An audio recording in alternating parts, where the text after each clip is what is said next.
India में generally जब भी प्रॉपर्टी को सेल या परचेस किया जाता है तो एक स्टैम्प ड्यूटी टैक्स देना पड़ता है, जो कि रजिस्ट्रेशन के समय लगता है। तो लोग उस टैक्स को बचाने के लिए क्या करते हैं ना, कि जो जितने में उन्होंने प्रॉपर्टी सेल करी उसको नहीं दिखाकर उससे कम अमाउंट दिखाते हैं और कुछ पैसा कैश में ले लेते हैं सपोज़। तो वहाँ पर तो वो काफ़ी केसेस में टैक्स बचा लेते हैं, पर कुछ लोगों को लगता है कि इनकम टैक्स में भी इस तरीके से जो प्रॉपर्टी सेल और परचेस पे जो कैपिटल गेन टैक्स लगता है उसको बचाया जा सकता है क्या।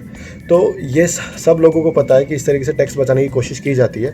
तो डिपार्टमेंट को भी ये बात पता है कि लोग इस तरीके से कोशिश करते हैं कि किस तरीके से जो एक्चुअल प्राइस सेल की उसको दिखाते नहीं है और सेल डीड में एक प्राइस को कम करके दिखाते हैं। तो डिपार्टमेंट ने उसके लिए क्या किया ना, डिपार्टमेंट का इनकम टैक्स एक्ट 1961 में सेक्शन 50C है।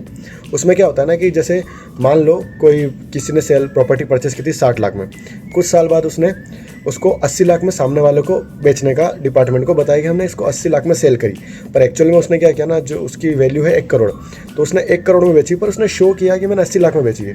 तो उसने 20 लाख रुपए अनडिस्क्लोज चैनल से कैश में पैसा ले लिया। तो डिपार्टमेंट उस केस में क्या करता है ना, पहले ऑब्जर्व करता है कि एक्चुअल में जो इन्होंने सेलिंग प्राइस दिखाई है क्या वो सही है क्या।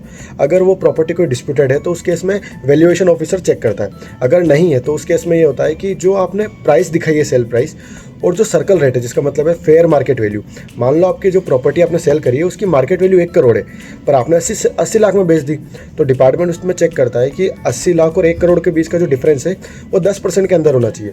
तो यहाँ पर 80 लाख में आपने सेल करी जबकि फेयर मार्केट वैल्यू 1 करोड़ है, तो यहाँ पर डिफरेंट 25% आ जाता है। तो उस केस में डिपार्टमेंट क्या करता है ना, जो आपका मार्केट वैल्यू है 1 करोड़ उसको सेल कंसिडर कर लेगा अपने आप ही।